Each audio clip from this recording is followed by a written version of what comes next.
Né et élevé dans l'indigence en milieu rural, Roger Genet n'a que 15 ans lorsqu'il devient soutien de famille au décès de son père. Devenu mineur de l'amiante à Thetford Mines, il participe au renforcement de son syndicat en militant pour l'adhésion au syndicat des métallos. Sa connaissance technique du milieu minier, son engagement et sa détermination convainquent bientôt ses camarades de travail d'en faire leur leader. C'est à ce titre qu'il s'impliquera dans la négociation et la grève intersyndicale historique de l'industrie de l'amiante en 1975. Cette grève a permis des avancées majeures tant sur le plan des conditions économiques des mineurs que sur la protection de leur santé et de leur sécurité au travail. La santé et la sécurité au travail, Roger Genet l'a défendu avec vigueur dans les profondeurs de la mine.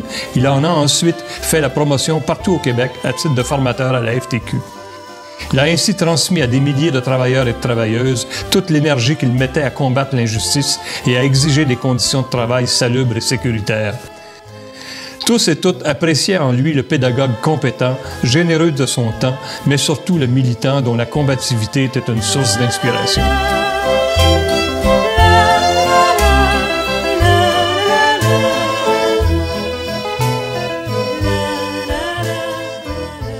Alors, Roger Genet, tu as passé une bonne partie de ta vie dans le mouvement syndical.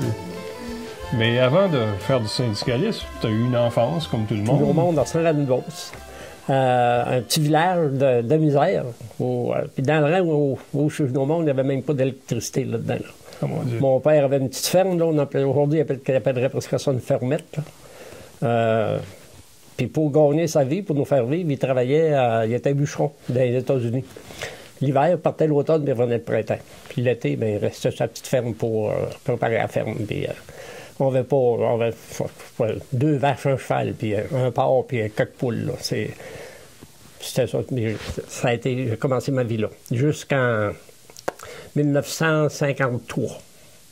Puis en 1953, on s'est revenu en Thetford Mines. Avec toute la famille a déménagé. Oui. J'avais 2 sœurs, mon père, ma mère. Puis, ton enfance, c'était une enfance confortable, difficile? Ou... Ah, difficile. On a, dans la pauvreté, là, la vraie pauvreté. Là. Tu sais, moi, on ramassait l'été, là, pour venir à bout d'arrivée, là. On ramassait des fraises, des framboises, des choses de même. Puis, je faisais de 3 livres. On partait à pied, puis on allait vendre ça au village, le Saint-Martin. C'est 50 cents de petit d'air de même. Quand tu restes dans un rang de misère de même, puis il y a du monde qui reste au village, comme des députés, puis tu sais, il y a toujours une classe plus haute que les autres, un peu là-dedans, là. Et ils profitaient de nous autres, tu sais, là, de nous acheter des chaudières de fraises puis de framboises à 50 cents dans la chaudière, puis ils prenaient la peine de les défouler, voici. Si on n'avait pas, si on n'avait pas mis des feuilles dans le fond, non, ça a été bien plein. C'était loin le village? Ou... 2000. 2000? À pied. À pied? À pied, puis bien souvent à nu-pied, parce que des fois, ma mère avait même pas d'argent pour nous acheter des chaussures, des petites bottines de toile qu'on avait dans le temps, on appelait ça de même. Là. On regardait ça pour nous mettre pour l'école du Rel, qui était à 1 000 de chez nous à peu près. Bon, ça m'a comme un peu donné une notion d'ouvrir pour dire, si on veut arriver à quelque part, il faut s'aider nous autres mêmes. Ouais. C'est pas les autres qui vont nous... On commençait à avoir un peu une notion de justice sociale. Oui. Puis quand on... moi, j'étais en 42. Quand on est déménagé à Thetford Mines, j'avais l'école, bien sûr. J'avais commencé l'école. Mais pour venir à bout de se payer une vieille bicyclette, il y a le terrain de golf qui est pas loin ici, il y a le golf de Thetford, 4 clés dans le temps. Là. Mais nous autres, on y allait pour cadet. On traînait les sacs de golf et tout ça. Ils nous donnaient 50 cents du tour. Des fois, on faisait 2 tours dans une soirée. Là. De 6 heures à aller jusqu'à 11 heures le soir. Donc, on gagnait une pièce. Mais... Puis des fois, mon père me disait, ouais, mais t'es le soir ou t'es devoir, il faudrait te restreindre. Mais je vais le faire plus tard. Je réussissais à le faire. Je réussissais bien, je ne vais pas me vanter, mais j'étais un premier classe dans le temps. J'ai jamais eu besoin d'étudier, puis d'étudier. Là. Ça rentrait bien. Je lisais une fois, puis ça rentrait. Puis mon fils, c'était pareil. C'était un gros changement, quand même, de vie, partir d'un rang comme ça, puis isolé, puis arriver dans une ville. Oui. C'est une ville quand même assez active à l'époque. Oui, dans le temps, oui. C'était pas comme aujourd'hui, il n'y avait pas d'autoroute tout le tour, c'était pas développé de même, mais c'était comparé où on était, là. C'était actif. Rentrer dans une maison, lever pour avoir de la lumière, là. Nous autres, vous n'avez jamais vu ça? Il fallait dévisser de l'eau, puis mettre de l'huile à langue dedans, puis la lumière pour chauffer, pour éclairer la maison. Là. Puis le soir, pour aller faire ce qu'on appelait le train à étable, là, où les animaux étaient l'hiver, là, avec un fanal. On s'en allait là avec ça. Fait que quand on est arrivé à Thetford, ben, c'était. Puis d'avoir des épiceries proches. Puis, tu sais, là-bas, on était à 2000, la première. Il n'y avait pas des dépanneurs d'airain, puis tout ça, il n'y avait pas ça dans le temps. Quand tu arrives ici, tu continues l'école jusqu'à quel âge? Moi, j'étais à l'école jusqu'en 9e année. 9e année. Parce que quand mon père est décédé, il n'y avait pas d'assurance. Parce qu'il faisait du cancer et il n'était pas assurable, apparemment. Et là, sur son lit de mort, mon père m'a dit « Occupe-toi de ta mère ». Ça m'a toujours resté dans la tête. Et là, j'ai laissé l'école. Je me suis mis à travailler dans une épicerie dans le temps. À placer des affaires, des tablettes, puis tout ça. Et t'allais prendre mes licences. Je pense que j'avais 15 ans dans ce temps-là. Je ne me trompe pas, pour avoir nos permis de conduire à 16 ans. Oui. À 15 ans, je suis allé prendre mes licences. Il y avait un petit village d'Israéliens où on pouvait aller passer nos tests. Dans ce temps-là, ils ne demandaient pas de papier, certificat de naissance, de même. Fait qu'à 15 ans, moi, j'avais mes licences. Et puis, le propriétaire de l'épicerie m'avait dit, je conduisais souvent, il m'avait dit, quand tu auras tes licences, c'est toi qui vas faire de la livraison. Puis ça, c'était en 57, parce que, je me rappelle, il y avait un station wagon qu'on appelait dans le temps un Ford 57. C'était avec ça que je faisais la livraison. J'étais fier dans l'auto neuve. T'étais un monsieur. Hey, imagine-toi donc, c'est ça. Fait que j'ai fait ça pendant 6 ans. Ah, quand même. Dans le temps, les épiceries étaient ouvertes du lundi matin au samedi soir à 6 h, puis le vendredi soir jusqu'à 10 h. Fait que là, on a dit que ce serait le fun. Peut-être d'avoir une journée de congé de notre de temps en temps. Fait qu'on a négocié avec les employeurs indépendants. Pour commencer, il y avait des questions de former le samedi après-midi à midi. Mais le samedi, c'était. Ça a marché un petit bout. Mais par après, les employeurs nous ont dit on va rester ouvert, mais on vous donne le lundi. Fait qu'on s'est reparlé. C'était correct. Moi, il y avait dans le temps le Dominion. Les autres, ils ne voulaient pas. Fait que c'est là que mes premiers mouvements syndicaux, peut-être, là, on s'était fait des pancartes, puis on avait fait du piquetage. Puis vous étiez organisés, vous autres même, entre vous, là, il n'y avait pas de syndicat? Ah non, il n'y avait rien. Là. On se parlait, les épiciers ensemble, puis les travailleurs d'épicerie, on se voyait. Puis on s'est dit, on va aller faire du piquetage, puis on va les faire former. Puis ils ont fini par comprendre, ils ont fini par embarquer dans le mouvement. Il n'y avait pas le choix parce qu'il n'y avait plus de monde qui allait. Fait qu'ils ont fini par nous écouter. Puis j'avais commencé et continué pareil pour dépanner l'épicerie où je travaillais, à faire un peu de livraison pareil les fins de semaine, là, pour les aider. Puis, je faisais du taxi, puis taxi, on avait des petits à côté, le tube était bien payant, là. Ça fait que je me disais... puis avec ça, j'ai réussi à faire vivre ma mère assez bien, là, tu sais, comme mon père m'avait demandé. Là. En 1963, il y a un de mes copains qui me dit ça te tenterait-tu de rentrer en mine? C'est une mine qui existait depuis longtemps? Ah oui. Mine Belle, c'est une des premières de Thetford des années 1800, avant le début du 1900. Il y avait déjà eu de gros accidents. Là.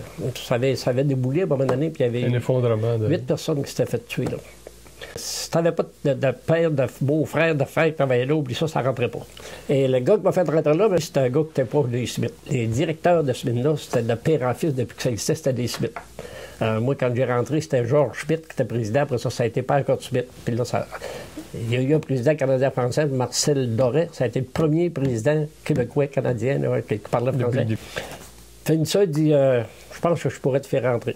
Tu as fait mon application. Puis une semaine après, je pense, j'avais eu un appel d'aller passer mon examen médical à la clinique des Mines dans le temps pour voir si j'étais correct au niveau santé. Puis j'ai commencé là au mois de juillet 63.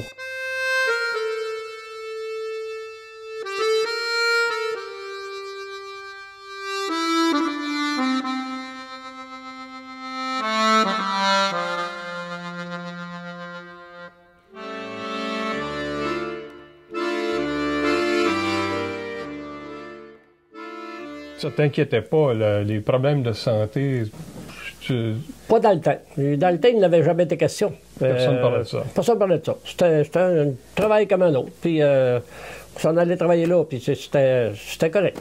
Puis là, quand tu rentrais à la mine, comme les gars disaient, là, tu pouvais te marier, tu pouvais acheter ta maison, tu pouvais t'endetter, n'importe comment, c'était garanti ta vie. Tu n'avais plus à aller avoir de problèmes, si tu avais une job jusqu'à 65 ans. Dans ce temps-là, tu sortais à 65-68 piastres $ là, clair, par semaine. Par semaine. Si tu voulais 75, 80, il fallait que tu fasses une journée de temps supplémentaire. Puis, dans ce temps-là, c'était ça.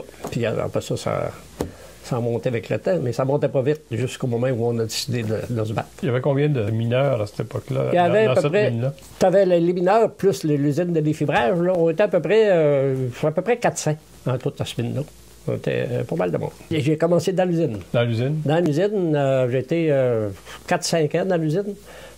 Chez Plancher, à faire le ménage, les poussatages, puis tout ça pour la poussière. Puis après ça, j'ai été travailler au système d'ensachage. On disait c'était beau, il n'y a pas de poussière, il n'y a pas rien, comparé au moulin. C'était la pire place. Parce que la poussière qui était là était finie. Elle passait quand tu respirais. Là. Tu rentrais le matin, quand il faisait soleil, là, par les fenêtres, tu voyais ça, le nuage de poussière dans le bout du moulin. Là, mais c'était moins visible que ça l'était sur les étages, fait qu'on disait qu'il n'y a pas de poussière. Mais c'était la pire place qui a existé. J'ai fait ça pendant 4-5 ans. Après ça, j'ai descendu travailler. Ça devait payer plus aussi, oui, non? Oui, tu payais sur terre, bien sûr. Il y avait presque $1 de différence. Puis tant qu'à descendre travailler sur terre, la job que j'ai prise, c'était la plus payante. Là. La plus dure aussi. La plus dure aussi. Là. Fait que j'étais jeune, je suis pas capable de faire ça. Perceur de cheminée. Perceur de cheminée. De cheminée. Ça, perceur de cheminée. Le minerai, là, ça se fait à un étage. Ça descend dans ce qu'on appelle une cheminée. On appelait ça une race dans le temps. On descend là-dedans. Il y a des wagons en dessous. Tu lèves des poches, ça tombe d'un wagon, puis ça va, puis ça monte à la surface par le puits. Par le puits. Par le puits. Fait que nous autres, ce qu'on faisait, là, moi, là, tu rentrais dans une galerie souterraine, tu commençais à zéro, c'était le roc. Là, tu commençais par driller là-dedans, un dynamitage, drillais un dynamitage, puis là, tu te faisais des setups pour monter. On drillait à peu près, ça avait entre 50 et 60 pieds, entre les niveaux.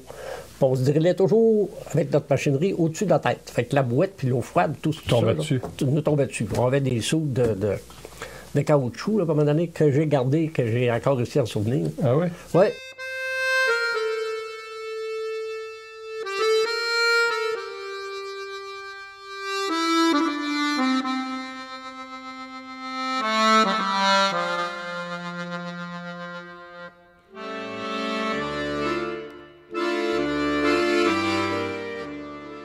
Tu veux savoir la façon que ça s'extrait, là? T'sais? Bon, bien sûr, il y a la prospection, puis tout ça, puis après ça, faire des carottes, sortir ça du terrain pour savoir si ça vaut la peine de creuser, puis tout ça, c'est quoi le pourcentage d'amiante, là. Et une fois qu'ils ont décidé que oui, il y a du pourcentage, là, ils font ce qu'on appelle, on appelait ça une autre head frame, qui est là au-dessus, qui font ça, là. Puis là, ils creusent le shaft là. Indépendamment, ils ne vont pas virer à 1500 pieds par terre, là. Ils commencent à creuser plus tranquillement. Et à mesure qu'ils creusent, bien, ils voient la teneur d'amiante dans le minerai. Et une fois que le puits est fait, il y a des niveaux. Ça peut commencer aux 300 pieds, aux 400 pieds, aux 500 pieds, dépendamment. Là, ils font des galeries.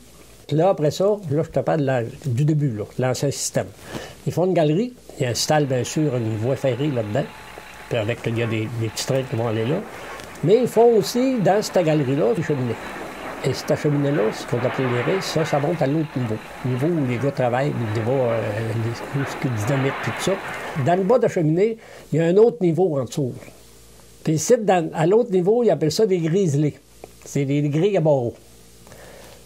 Là, le minerai qu'ils prennent au niveau en haut, que les gars drillent et qui dynamitent pour avoir ce minerai-là, là, ils l'envoient dans ces cheminées-là.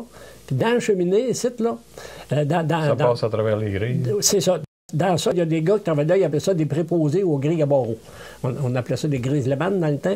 Ils s'organisent pour que le minerai qui arrive de là passe dans ces grilles-là. Puis si ça l'a bloqué, ça. Oui, oui, parce que quand elles sont trop grosses. Ouais. Si ça passe pas, bien là, dans le temps, ils prenaient ce qu'on appelait une catin, là, faisaient un petit trou, un petit bout de dynamite là-dedans. Mais bien souvent, les gars faisaient pas de trou. Ils mettaient la dynamite, puis on appelait ça assommer à roche. Ces grosses roches-là cassent, ces roches-là cassent, puis là, ils embarquent d'un grille qui sont ici, ça descend en bas. En bas, sur cette cheminée-là, ici, là, il y a un gros set, c'est des grosses pesées de fer. Là, il y en a, il peut y en avoir 7-8, je crois, avec une chaîne, puis avec un cylindre à pression. Quand la race est pleine, traîne en voiture, il lève ces poches-là. On appelle ça les poches. Il lève ça, puis là, le minerai s'en va dans le train. Sous terre, c'était ça dans le temps. Mais moi, quand je travaillais là, ce minerai-là, là, il se retournait au puits. Puis au puits, il y avait ce qu'on appelle les skips. Ça, c'était le train. Donc, dans ces skips-là... Les skips, c'est des espèces de grands réservoirs. Des espèces de grands réservoirs, des grosses bennes, là. Et ça montait à la surface. Ouais, il y a un ascenseur, là. Un ascenseur, oui, en arrière de ça. Ça monte en arrière du puits où les hommes descendent, là. OK? Ça monte dans ces conteneurs-là. Rendu en haut, là, il y a un autre train. Conway là, lui, il appelle ça, plus loin ici, il appelle ça, on appelle ça des bines, c'est des réserves. Conway là, ça passe dans les concasseurs. Ça devient quelle grosseur? Ça devient, ça peut devenir de la pierre, pas mal plus petite, comme ça peut devenir juste de l'amiante, ça dépend de la teneur, tu sais. OK. Donc, ça passe mais c'est pas encore trié, là. C'est pierre et amiante. Oui, fait que ça va là. Et quand ça s'en va là, à un moment donné, il y a ces bines-là, puis ça, c'est des convoyeurs qu'il y a là-dedans. Une fois que ça s'est rendu par train dans ça, là, il y a des convoyeurs là, qui sont en dessous de ces réserves-là. Là. Et là, il y a des préposés qui travaillent là. Bon, ils disent là, on passe ce convoyeur-là parce que la tribune de cette bine-là est pleine. Fait que là, on envoie ça au moulin. Puis au moulin, quand ça arrive, il y a d'autres petits concasseurs plus petits que ceux qui sont là, qui finissent de concasser ça. Et ça s'en va. Une fois que c'est concassé, ça s'en va dans on appelait ça des hauls. Ça brasse. Puis il y a des tirs d'air. Fait que ce qui est en amiante, que l'amiante libre là, qui ont sorti de ce minerai-là d'un concasseur, elle est aspirée. Parce qu'elle est plus légère. Elle est plus légère, puis c'est de l'amiante prête. Fait que ça s'en va dans des réserves quand c'est le temps d'en sacher. Après ça s'en va au système d'approchage. C'est ça. Puis la pierre qui passe, qui reste, qui est plus grosse un peu, il y a un autre système, là. C'est ça, je parlais des toupies tantôt. Il y a d'autres systèmes de concasseurs qui finissent de concasser cette pierre-là. Ça compte là. Puis une fois que tout ça c'est fini, la pierre qui n'est pas bonne, là, une fois que c'est passé dans ce... Il y a un étage complet là, de ces bosseux-là. Là. Une fois que la pierre est passée là-dedans, puis que l'amiante est sortie, puis la pierre qui reste là-dedans qui est plus bonne, ça tombe sur des convoyeurs qui sont en dessous de ça. Et ça s'en va d'un autre réserve. On appelle ça la dompe, puis la dompe. C'est les tas de mines qu'on voit, les tas de... Tout ça, c'est de la pierre qui a été séparée de l'amiante. Qui est plus bonne, ouais. Fait que là, cette pierre-là, je te parle de la belle où je travaillais, les autres, il y avait un train qui envoyait ça, puis ils dompaient ça, c'est une dompe. Pour ça qu'à la belle, t'as pas de gros tas. Comme on voyait à Lake, comme on voyait... Tu sais, quand tu arrives dans la région, tu vois des gros tas de sable, là? Ça, il n'y avait pas ce système-là, eux autres. Ce qu'il y avait au lieu d'un train ici pour la ramener sur la dompe, puis qu'ils dompaient ça là, puis que ça restait plat, si on veut, là. Les autres mines, il y avait des systèmes de convoyeurs qui s'en allaient, ça montait. Et c'est ça qui faisait, ces montagnes de sable-là. Là. C'était des réserves d'amiante, là. Et ça, c'est collecté avec le système d'approchage. Dans sa charge, qu'on appelle. Là. Et une fois que c'est approché, bien là, moi, chez nous, il y avait des gros hangars. Bien là, il y a des gars qui cherchent ça d'un train, puis ça s'en allait à Trois-Rivières ou à Montréal, ça va avec des bateaux. À une époque, c'était des poches de jute. Oui. Puis ça a évolué, puis ça a été des poches plus sécuritaires. De papier, puis de plastique après. Mais toi, quand tu as commencé? C'était les poches de jute. Les poches de jute, puis là, ça... Toi, tu as travaillé là, dans ça? Oui. Et le système d'approchage, là, de la façon que ça fonctionne, on appelle ça un canis, là, pour mettre la poche dessus.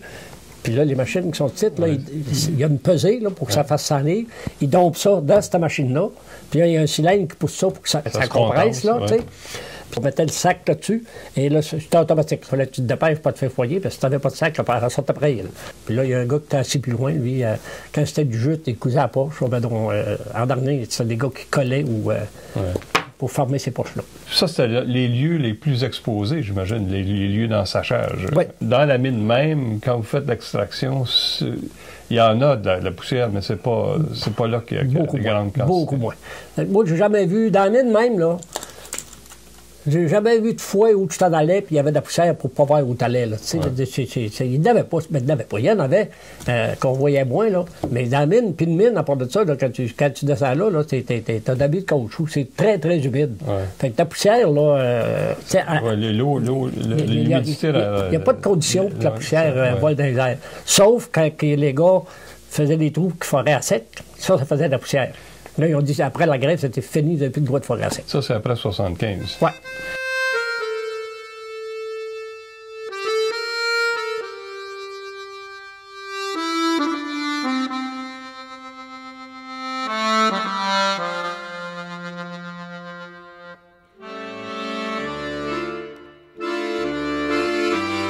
Quand tu es arrivé là, tu as découvert tout de suite qu'il y avait un syndicat? Ils te l'ont dit vite? Ou... Ils me l'ont dit tout de suite. Qu'il y avait que notre syndicat, c'était le District 50, puis il y avait une période de probation. C'était long à Sacramento, si je ne me trompe pas, c'était 3 mois. Vous suiviez les conditions de travail négociées ailleurs? Voilà. Les conditions de travail puis les salaires. Il n'y a pas rien qui se négociait tout seul chez vous? Non. Non. Voyez-vous des représentants syndicaux, des permanents? Y avait-tu des cours? Une fois par année. Une fois par année? Aucun cours, il n'y avait jamais un cours. Il y avait, c'était nommé Boisvert, qui était directeur dans le temps de la fameuse District 50. Puis notre permanent qui était supposé faire le service, mais lui non plus, on ne le voyait pas souvent. On les a vus plus souvent quand ils ont vu qu'on faisait une campagne d'organisation, là, on les voyait. Avant ça, là, on ne les voyait pas. Puis on n'a même pas d'assemblée. Vous n'avez pas d'assemblée. Là tu te poses-tu des questions? Te dis-tu ça pourrait être mieux? Puis, oui. On avait commencé à en parler un petit peu quand je travaillais à l'usine en haut. On il me dit, il me semble que le District 50 ne fait pas grand-chose pour nous autres. Puis tout ce qu'on fait, nous autres, on accepte ce que la CSN négocie l'autre bord. On avait parlé un peu de même, puis une fois rendu en dessous de la terre, dans la mine, là aussi, ça se discutait. Puis à un moment donné, on dit, on va faire des approches pour le fun. Si on pourrait s'améliorer. Dans la région aussi, tout ce qu'il y avait, c'était la CSN. Fait qu'on a fait venir. Ça faisait une demi-heure qu'il nous parlait, puis qu'il nous parlait juste contre les métallos. Parce que vous leur aviez dit que vous aviez fait des approches avec les métallos aussi. Oui. Et tout ce qu'il nous disait, c'est que c'était des syndicats américains, puis notre argent s'en allait aux États-Unis, puis en tout cas, on connaît l'histoire. Là, j'ai dit, si on résume tout, depuis qu'on est ensemble, j'ai dit, vous nous avez juste dit ce que métallos était, ce qu'ils ne feront pas pour nous autres, ainsi de suite, mais vous n'avez jamais parlé de vous autres. Fait que j'ai ramassé tout ça, là, les bébelles, les papiers, puis Tariguette me dit réunion est finie. J'ai dit, d'après ce que je peux voir, vous n'avez rien à nous offrir. Là, on avait fait revenir les métallos, qui étaient venus nous expliquer. Là. Les autres étaient capables de dire ce que les métallos étaient capables. Ils n'avaient tellement mis qu'à un moment donné, on a dit parfait, une campagne d'organisation, amenez-nous les cartes. As-tu un petit rôle dans le syndicat à ce moment-là? Non, j'ai pas de rôle dans le syndicat, rien de ça. Là. C'est ça que quand vous deviez avoir un président local, lui, as-tu été associé à ces recherches-là? Non, il n'a pas été associé. Puis quand il a entendu parler, c'est une des rares assemblées qu'on a eues pour se faire dire, ouais, on entend dire qu'il y en a qui grenouillent pour avoir un autre syndicat, puis les cotisations vont être plus chères, puis peut-être un paquet d'affaires. Tout ça pour résumer, pour nous dire, ben, vous n'avez pas d'affaire changer de syndicat, on est correct comme on est là. Et là, quand on a commencé la campagne d'organisation, du monde qui avait cru ce que ce président-là disait, mais plus ça allait, plus on en grognait. Quand on a commencé, il faut former, il appelle ça un exécutif provisoire. Avec John Goblet, son père avait déjà été président du syndicat dans le temps du District 50. Et ça partait un peu de lui. Lui, il savait qu'il n'avait rien à faire à peu près avec ce District 50-là. Il avait ça dans la tête. C'est lui qui avait pris la présidence. Moi, il ne voulait pas prendre le poste. Il dit, non, je vais travailler sur l'organisation, on va faire mes pieds et de mes mains, mais je ne veux pas avoir de poste là-dedans. Ils ont dit, tu es capable d'en prendre un poste, puis tu vas en prendre un. Puis quand le président partira, en tout cas.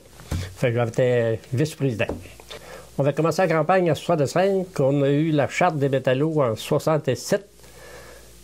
Et le président, il est resté là jusqu'en 72. En 72, j'ai pris la présidence, c'est jusqu'au moment où je quitte en 78. Là. C'est là que j'ai pris la présidence. Puis tantôt, quand tu parlais de cours, là on s'est rendu compte en sacrement où ce qu'on était avec l'autre syndicat. Puis la CSN aussi dans la région, que les autres des cours, je ne faisais pas ça. Là. Un des premiers cours qu'on a eu d'une photo, je me rappelle, ça serait hier, c'était Robert Lévesque. C'est un cours sur le syndicalisme et tout ça, puis un cours de délégué, un cours de grief. Même John, qui était président, il dit « J'ai jamais eu de cours de personne. Mon père n'a jamais eu ça non plus. » Puis par après, on a eu d'autres cours, des cours d'officiers, des cours pour les secrétaires, des cours de président, cours... En tout cas, les métallos, c'est un syndicat qui fait beaucoup de social. Là, tu as dû commencer à aller dans des congrès, des instances. Ouais. Et là, après ça, il y a eu les congrès des métallos qu'il y avait, puis il y avait le congrès de la FTQ. Fait qu'on a... Moi, je pense que je n'ai pas manqué un congrès dans le temps. On était toujours délégués par notre local pour y aller. Vous commencez à participer à la vie syndicale des métallos. Ça change-tu vos revendications? Sûrement, ça change. Puis même au niveau de sécurité d'abord. Après ça, notre fonds de pension, même si c'était pas grand-chose à l'époque, ça ne l'a jamais été, de toute façon, mais on était plus haut un peu que les autres en avait parce qu'on avait négocié d'autres choses plus payantes. Après ça, notre régime d'assurance collective, on avait amélioré 20 affaires là-dessus, ce qu'il n'y avait pas l'autre bord. Quand je dis l'autre bord, c'est la CSN. Et beaucoup d'affaires qu'on avait améliorées, nous autres mêmes.